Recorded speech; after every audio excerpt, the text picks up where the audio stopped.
I did my monster report on the rapist and murderer Ted Bundy. Ted Bundy was born November 24th, 1946.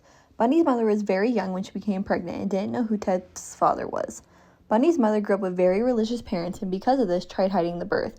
Bundy grew up thinking his grandparents were his parents and his mother was his sister. At a young age, Bundy showed an interest in knives and when he became a teenager, even showed an interest in stalking women and threatening to steal their things while he would watch them through their windows.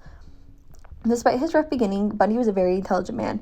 He graduated with a psychology degree in Washington where he had kidnapped and killed multiple women, although he was never caught. Whilst in Washington, he fell in love with a woman named Elizabeth. She is pictured here. She was a very important person in Bundy's life. They were in love and dated for a whole 6 years, while Bundy would spend his time away from her, killing, raping, and torturing his victims. Elizabeth was actually the first person to turn him in. She had suspicions that Bundy was involved in the line of crimes that were broadcasted each night on the news.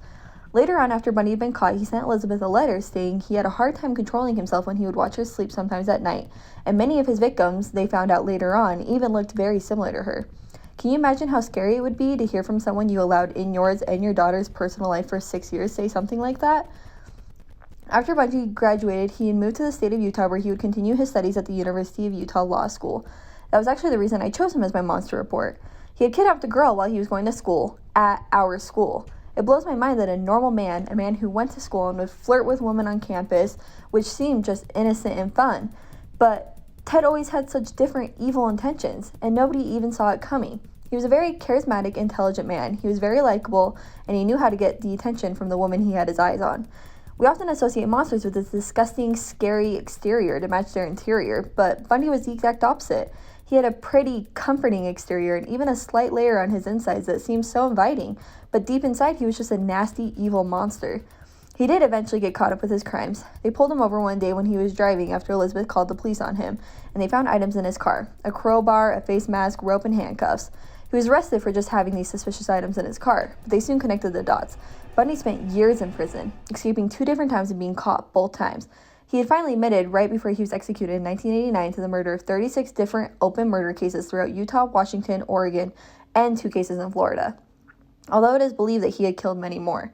The last time he escaped, he had gone to a sorority house in Florida and killed 2 college girls, and that is where the solid proof they needed came from. He left a bite mark on one of the girls that matched his mouth. Ted Bundy is a story told time and time again. There are multiple documentaries and movies about him. When Bundy's trial was first going on, women would swoon over him. He had groupies waiting outside the jail for him. A former girlfriend had eventually started meeting up with him at the jail cell, and they even ended up getting married and pregnant while he was in prison on trial. After he was executed, though, this seemed to settle down. His story was then retold as it was, a murder story, and he was seen the same as his evil crimes. Recently, a movie came out starring Zac Efron, though, which almost brought back the feelings for the girls as it did when his trial was actually going on. People swooned over Zac Efron as Bundy. They fangirled and obtained crushes. Here's a small part for the trailer. I've carried this guilt that I'm to blame for everything.